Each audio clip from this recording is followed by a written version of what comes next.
Hello everyone, iyi ni Bimenye TV nanone,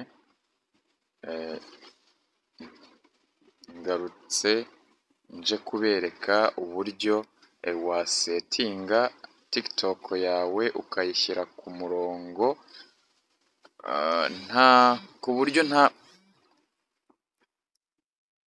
nta kosa wenda ushobora kuzajya ugwamo rigutunguye ngo bahite baguha igihano. Ntibivuze ko batazaguhana mu gihe wakoze amakosa, ariko twa dukosa twa hato na hato ndagira ngo nkwereke uburyo badukosora, uburyo basetinga ku buryo twa dukosa duto duto tuguhanisha badahita batuguhanira uwo mwanya.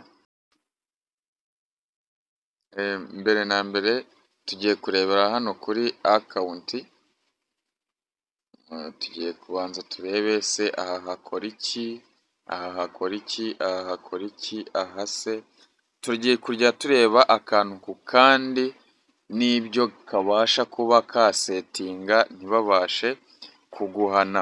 Tugiye kurebera twese hamwe iyi setingi cyangwa se aha hantu hose tugiye kuhavugaho mu minota mike twihuse cyane tutarambiranye. Duhereye kuri akawunti, ngira ngo muri kubona iyi sikirini.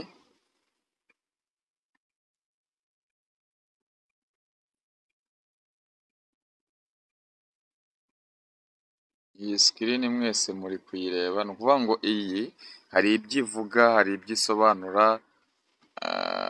Ni ukuvuga ngo hano ushobora kubona amakuru yawe, hano guhindura pasiwadi n'ibindi byose.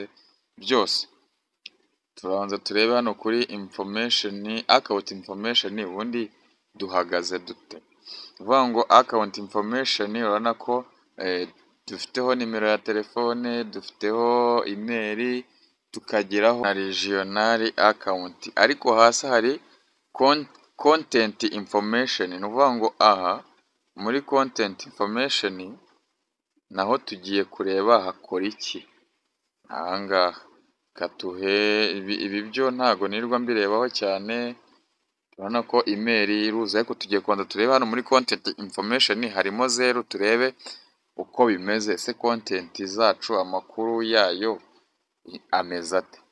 Ni ukuvuga ngo ngira ngo uri kubibona kuri kontenti infomesheni tugiye kuzuza amakuru, ya makuru badusaba. Hano turandikamo bimenye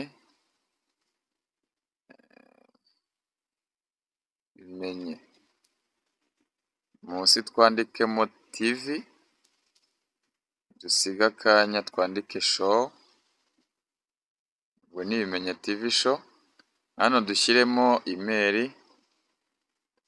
aha turashyiramo nimero ya telefone 250.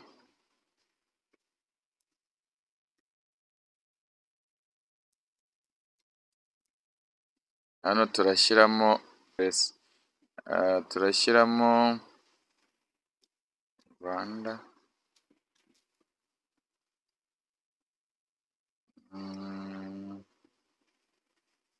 ni ukuvuga ngo turabanza tuza hano muri, urabona ko uko nabigenje, turabanza dushyiremo igihugu ushaka, nurangiza kuri switi aderese urandika Rwanda, wenda naho ni urugero, uraza wandike Rwanda.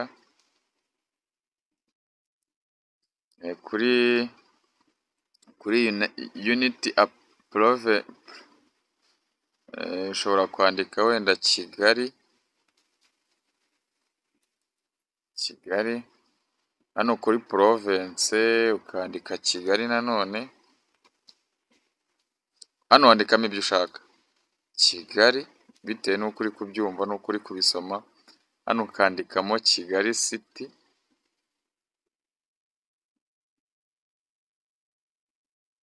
ubanza ugashyiramo zip code. Nta zip code mu Rwanda dufite, dukoresha 05, warangiza ukandika Kigali. Uko nabikubwiye wuzuza uko ubishaka, noneho iyo umaze kubyuzuza ukanda save change ukareba ko babyemera. Barakubwiye ngo urabona ko byemewe, kariya kajambo mubonye hariya hejuru ni akakubwira ko amakuru watanze yakiriwe. Urabona ko n'ahandi hari emputi, hamwe hari emputi, ubu ngubu ntago igihari, ntago ubu TikTok ntago iri kukubara. Urabona ko amakuru yose arimo, ushobora kweditinga, ushobora kugira ute, ariko TikTok ubu ngubu isaha izi ntago iri kukubara nk'irobo, mu gihe kare cyangwa se tutaratangira gusetinga ibi bintu bakubaraga nk'umuntu udafite icyo amaze. Dusubiye inyuma turareba kuri password, hano ushobora gushyiramo password nshyashya, baguhereza akantu ushyiramo, ariko hano ukaswicinga business account, ukareba nimba se iyi account, TikTok account yanjye ikoze ni ubuhe bwoko. Ushobora wenda naho tuhasetinge turebe, turashyiramo turakora next turebe, bakakubwira ngo hitamo ngo choose category, hitamo category ya business yawe. Ngewe mpisemo another business. Hano barakubwira ngo shyiramo email tukayishyiramo, twarangiza tugakora add, bakakubwira ngo shyiramo umurimo wawe. Ushobora kwandikamo wenda business service,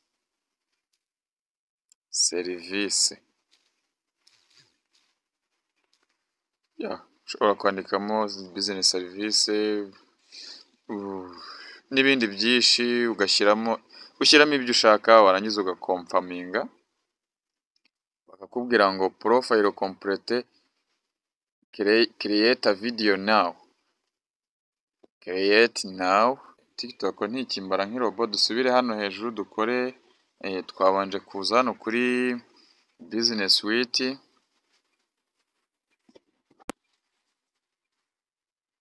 tukareba ese auto message bimeze bite.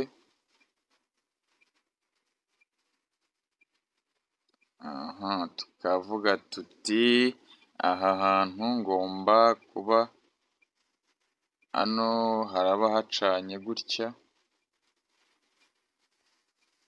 kugira ngo utazohereza umuntu ubutumwa ukabona ntibugiye. N'aha turahacana. Muri niturangiza twisubirire inyuma, tuze kuri analyze turebe. Ibi ndi gukora ndi gusetinga TikTok kugira ngo batazajya bampa ibihano bya hato na hato. Tukaza kuri bwa burongo butatu, tugasubira kuri setting and privacy. Bibutsa ko tuvuye kuri account tugiye noneho kuri privacy. Tugiye kuri privacy turebe bimeze bite. Ibi birasetinze, ni gutyo account yawe igomba kuba isetinze, igomba kuba isetinze gutya uku nyine uri kubibona. Hano itari prive, ni kugira ngo nyine urahafunga on kugira ngo abantu bakubone. Tukaza kuri security ho hano ni icyitonderwa. Aha niho izingiro riri, ngira ngo muri kubona tuno tuntu, utu tuntu ngiye kubereka, hari aka n'aka.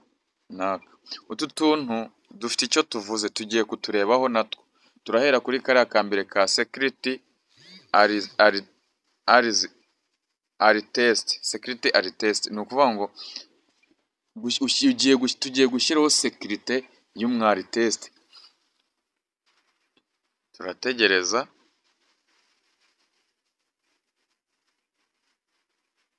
ni ugutegereza iyi minsi 7, ubundi warangiza ugakanda done. two step verification. Aha rero, aha hantu ni ukuhitondera. Aha hantu ngira ngo muri kuhabona, aha murabona ko twabanje, reka mbivuge mbisobanura mubibona. Ibi bintu nicyo kintu kiri gutuma TikTok nyinshi baziblock. Ngira ngo uri kubibona hano, aha nakoze verification ya nimero ya telefone, ndongera nkora verification ya email, ariko utu tubiri n'utu ntago turi verification. Tugiye rero kutuverifiya natwo kugira ngo tugire turn on, mbega account ibe yuzuye. Turaza dukore kuri aka kantu katariho v, n'aka dushyireho v, niturangiza dukore turn on. Niturangiza hano bahita batubwira ngo kora password. Password igizwe n'ibi bintu bikurikira, igomba kuba igizwe, reka mbikore mubireba, igomba kuba password igizwe n'ibi bintu biri hano, ibi bintu biri hano. Ibyo bintu nibyo bigomba kuba bigize password ya kuri TikTok. Icya mbere ugomba gutangiza inyuguti nkuru, icya kabiri ugomba gushyiramo umubare, icya gatatu ugomba gushyiramo ikimenyetso. Niyo password tugiye gukora.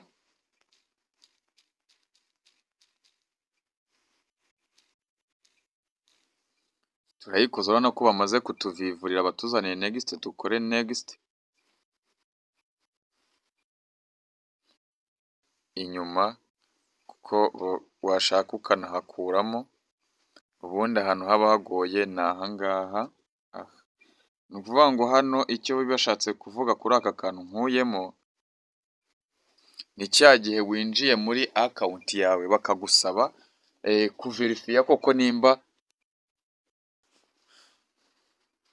aka kantu nkuyeho. Nk'uko nari ndi kubabwira, ni igihe wenda telefone yawe yagize ikibazo ntabwo uyifite, bibaye ngombwa ko ugura indi telefone, ukaba ufite indi telefone, warangiza ugashyiramo account TikTok yawe, bahita bakubaza nimba koko wemerewe. Igihe uhinduye telefone yawe, ugiye gushyiramo TikTok account yawe, hano bahita bagusaba, bahita bakohereza kode ushyiramo, wamara kuyishyiramo TikTok account yawe ikaza muri ya telefone. Ibi rero twe si ngombwa, njye ntabwo mbikeneye, wabikoresha kubera ko ni ingenzi. Icyo nshaka ni ukugira ngo mbereke uzajya usetinga n'amahitamo yawe, warangiza ugakanda turn on, bikarangira warangiza bimeze gutyo, ugahita ukanda, ushobora gukanda skip cyangwa se ukadinga. Twe turadinga kugira ngo twemeze koko ko bya bindi twakoze ari byo. Ngira ngo muri kubibona ko twose tubaye on, usibye ka kandi njye nanze gushyiramo, wowe ushaka wagashyiramo, ariko njye sinkashaka. Ngira ngo urabona ko ibaye on. Noneho tuje hano kuri save login information, uvuga ngo ushobora gusevinga nyine amakuru yawe mu gihe bibaye ngombwa. Aha naho turahasoje, tugiye kuri balance yo murabizi ko ni ukureba amafaranga ari kuri TikTok, amafaranga umaze gukorera. Ngira ngo muri kubibona ko mfiteho amafaranga 0. Ibyo si byo nshaka kubereka, ahubwo tugiye gukomeza dusetinge TikTok yacu. Turaza hano kuri notification, turebe nimba koko hano habanza harasetinze kuko bya nyabyo, buri kimwe cyose, like, comment, new flow, motion and tags, message nzajya nzibona byose, urabona ko nzajya mbibona. Noneho tuze hano ku ka kabiri push. Hano kuri push, aho hano si ngombwa cyane, ntabwo ari ngombwa. Tuze hano kuri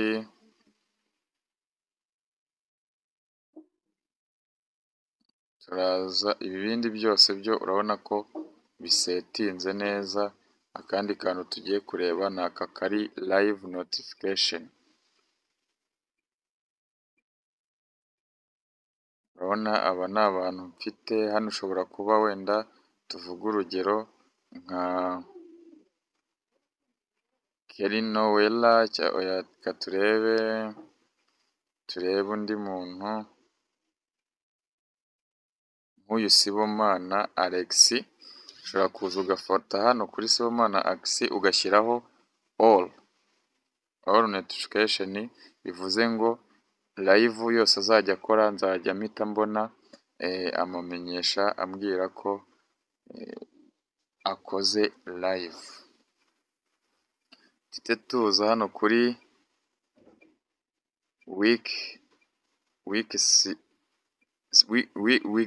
week screen time update. Ni ukuvuga ngo hano naho nimpacana, aha nimpacana nta kibazo, ntacyo bitwaye, ntacyo bimbangamiyeho.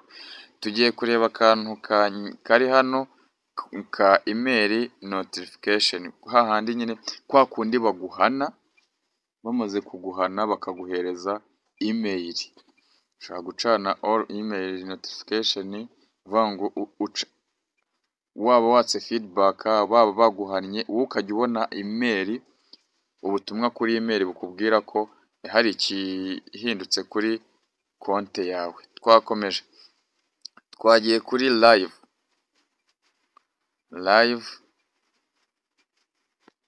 dukande live.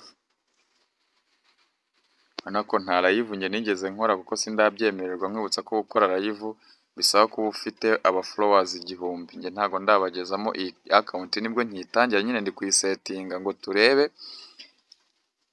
Harimo n'ibyo ntaremererwa nk'iki ngiki ngo activate Sencha, ntago ndabyemererwa. Content, reka turebe kuri content. Hano rero, hano bari kukubwira ngo fight content. Turebe se nzajya content yanjye izajya igera ku bantu bameze bate, kubona followinze, kubamfollowinze bose. Hano ushobora kwandikamo, wenda ufite website wayandikamo, cyangwa se katwandikemo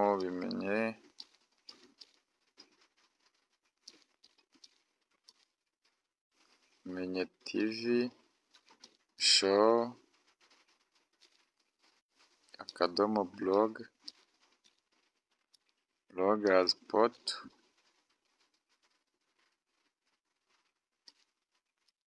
akadomo com. Turebe ko babyemera. Iyo batabyemeye urabyihorera, si ngombwa. Ubundi ugasevinga, ugakora save. Warangiza gukora save, urabona ko ya website yamaze kugeramo. Turebe nimba kuko yuzuye bya nyabyo. Haburagaho akantu ka com. Yes, ako tugashyizeho, ubu nibwo yuzuye. Noneho tugahita tuza kuri kuri iri jambo rya kabiri. Iri jambo iyo urikoresheje ufunga ahantu usacingira. Ahangaho nushaka uyihorere, si ngombwa. Turebe kuri refresh, gukora refresh. Yes,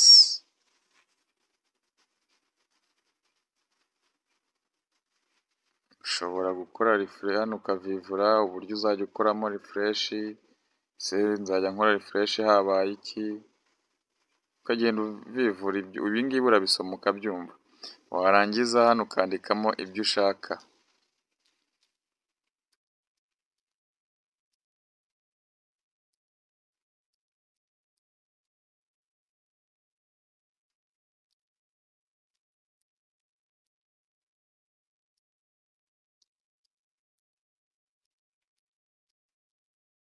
wamara kubyandikamo ugakora submit,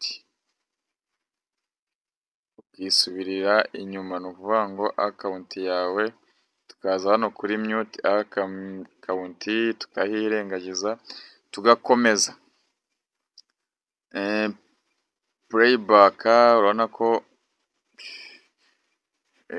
ni ukuvuga ngo hano TikTok yawe niwo uzajya umyutinga video ushaka mu gihe ugiye kureba video ukayimyuta ugakora mute nyine iziri mute ukayikura mute. Noneho tugahita tuza kuri form, nkwibutsa ko turi gusetinga iki TikTok account, turebe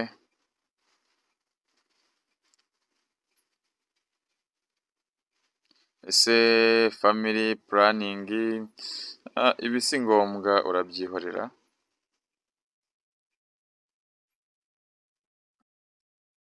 Offline video nari ntarutse accepta, turebe ko hasetinze. Photo set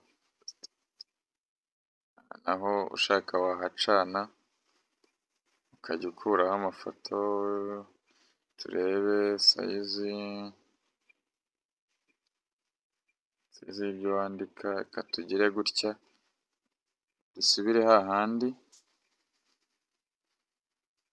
Noneho ngira ngo muri kubibona rero ko account turangije kuyisetinga, ubu nta kibazo izahura nacyo. Ikindi uramutse ugize ikibazo hano ushobora gutanga report, y'ikibazo wahuye nacyo ukakiripotinga igihe bagennye bakagusubiza. Urabona ko iyo ukoze kuri support report harimo byinshi cyane, byinshi. Urabona ibi byose nibyo ugomba kurepotinga mu gihe hari kimwe cyanze. Mushobora kuba utari kubona ads, ushobora kuba utari kubona ibi ngibi, ushobora urarepotinga bakagufasha kuri TikTok, urarepotinga bakagufasha. Yes, ubwo ni ukuvuga ngo account turayisoje kuyisetinga, nta kibazo cya hato na hato nzahura nacyo. Uburyo basetinga aka kantu ukagasetinga neza, ugashyiraho n'utundi nimero ya telefone, iki byose ugakora set, cyangwa se reka nabyo mbikorere rimwe turebe. Uza hano kuri edit profile, hano kuri website ho ushaka wahihorera. Ibi byuzuzwa n'abantu bari mu mahanga bafite ahantu TikTok ikorera, ahubwo tuze hano turebe. Hano tugiye gushyiramo nimero ya telefone bashobora kuba baduhamagaraho, turebe ko u Rwanda turubona. Yes, u Rwanda nguru rwaje, ugacana on, ugashyiraho na message, warangiza ugashyiraho nimero ya telefone.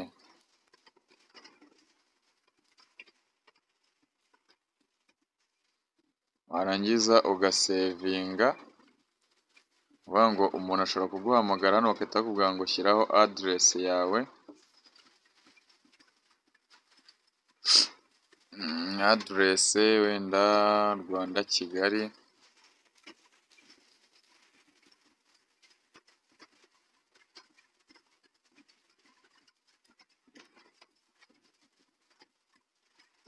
Bugesera Rwanda, akaba ariho njye nihitiramo kuko niho mperereye. Uhitamo location y'ahantu uri, warangiza ugakora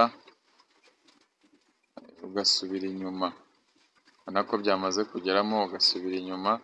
Noneho ukahita uza hano kuri category, turabizi ko twahisemo another, tukaza hano kuri profile description, turebe uburyo description yanjye igaragara. Bashobora kunyandikira email, kumpamagara, byose urabona ko ari one. Tugahita tuza hano kuri YouTube, tugashyiraho YouTube.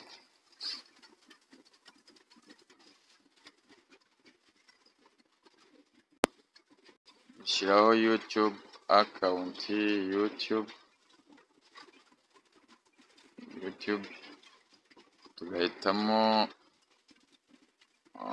tukaza tukemeza all, nako batuzaniye YouTube yacu. No kuri Instagram naho tugiye kuyisetingamo.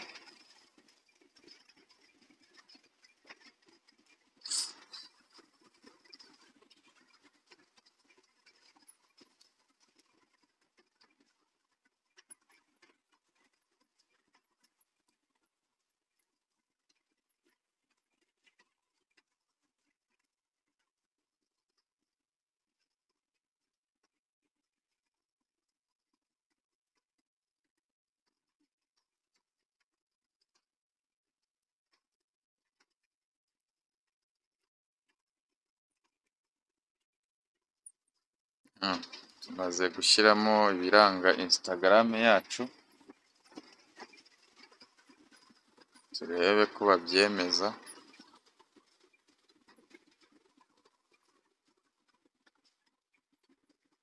Yes. Ngo save information, tugasevinga amakuru yacu.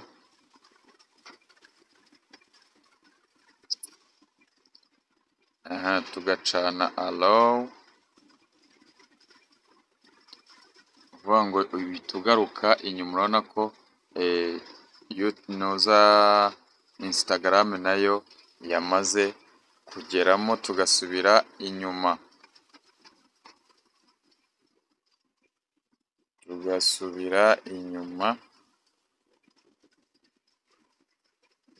Kugira ngo uri kubona ko TikTok imeze fresh. Sawa rero, Imana ikurinde wowe wakurikiye iyi video. Nimba koko ibyo nakoze byakunejeje, kora like, ukore subscribe na comment, urebe video uyirangize, ubundi ukomeze kuryoherwa n'ibyiza Bimenya TV show ikugezaho. Sawa, bye. Imana ikurinde, turabakunda cyane. Naho akagaruka mu zindi video.